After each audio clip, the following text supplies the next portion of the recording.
For all red-blooded gearheads who love their RPMs high and their barbecue smoking. Welcome to Barbecue and Bolts, where we dig into cars of all kinds, from beaters to burners. And then trade the grease in our nails for barbecue sauce, beer, and good friends. Hang on, cause you're riding shotgun with Barbecue and Bolts. Those damn hicks! What are they doing? Well, welcome to Barbecue and Bolts' 4th episode. Today we're going to teach you how to import a car from Canada into the U.S. for cheap, and Jeff is the master on this. Easy thing to do. Why would you do that? Why would you do that? That's a good question.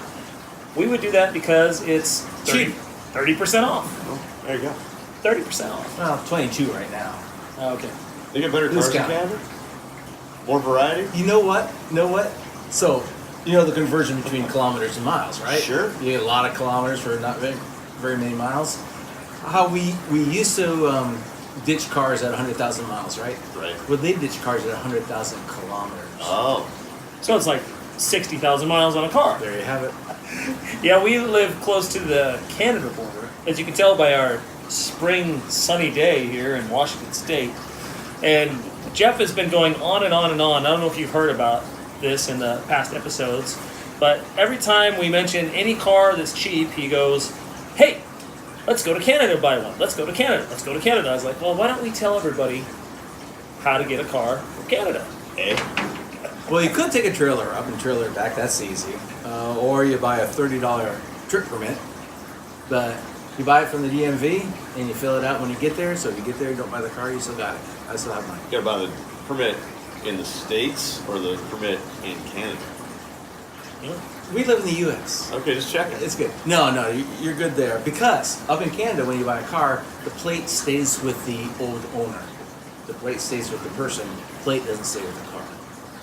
Now, isn't there something in the door jamb that you said you have to have? Is it like a dot sticker of some sort? There's two things you gotta have. You got the EPA emissions, which is going to be on the front grille. You open up the hood, it's going to be somewhere on there. It's going to say this car conforms to U.S. EPA emissions. That's really important. The second thing is the National Highway Transportation Safety something. That's going to be in your door jamb, the driver door jamb. And we've got a picture here. It looks like this. That's what you need on your car.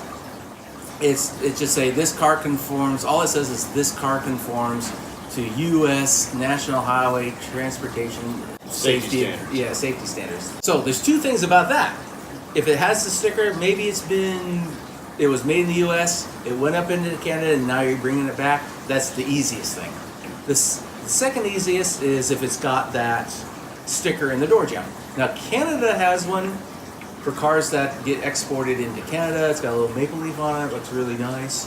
The U.S. is just rectangular, black and white. Boom. Anyways, so if it doesn't have that, then you gotta go delve a little bit further into it, and that's where you have to get online. Get the DOT HS7 form, and that form gives you lots of different options. It's like DOT HS7. Is there a hyphen in there? Or HS-7. There you go. Just right. Google it up. He's like Googling a person. I was even putting something Google together people. with my buddy last night. He's like, I wish Jeff Mentel was here. He would know how to do this. I hear that a lot. Yeah, I wish Jeff was here. Anyways, the other part of Barbecue and Bolts. So, now this is where it gets a little dodgy. There's several ways to go about this, and your different car manufacturers are going to tell you different things. But it's just like anything you do when you call up customer service anywhere. If you don't like the answer you get, hang up, call back, talk to a different person. Oh. Because, so, what you got to have? If it doesn't have the U.S. National Highway Transportation, the safety sticker, right. Then you have options. You call up the U.S. office of the manufacturer, Subaru, Volkswagen, whatever. And when I did Volkswagen, call them up and they say, "Oh no, you have to talk to your importer." Yeah, the whole idea about buying a car in Canada is to save money. You go talk to the importer, I talk to them, they say, "Oh yeah, wow, we used to charge $1,000. Well, that kind of defeats the purpose, right? Totally. Totally. That's So ridiculous. one of the cars. One of Come the on, man. We're cars. on a budget. We're Americans. We're on a budget. We don't want to spend money if we don't have to. Exactly. what More you- money for beer. Yeah, because beer here is good, especially in Washington State. So, you call back that manufacturer. What you need is a letter from them saying it's identical to the cars that were made for the U.S. market. You get that email, you get that letter out of them, you're golden. It's a simple check mark on the HS-7 form, Even though and it you're has, in. even though it has a bunch of kilometers on the speedo and things like that. Kilometers are okay. Okay. Don't you have to switch the Does- Speedo out? Yeah. Oh. Yeah. Yes, you do. I You mean, do? Okay. you don't have to. However, you want to, and it's cheap. It's so cheap. Getting speedos in and out of cars these days. You got 2 clips. You got 1 little wire plug. The computer knows that how many miles it's got. It's not the odometer anymore. It's a computer that tells you anything, right? So. You switch the speedo. There's some Didn't know that. software you can get to switch it from kilometers to miles. Cool. Easy thing. You take it to, your local guy that you know really well, right? Helps you fix the cars anyways.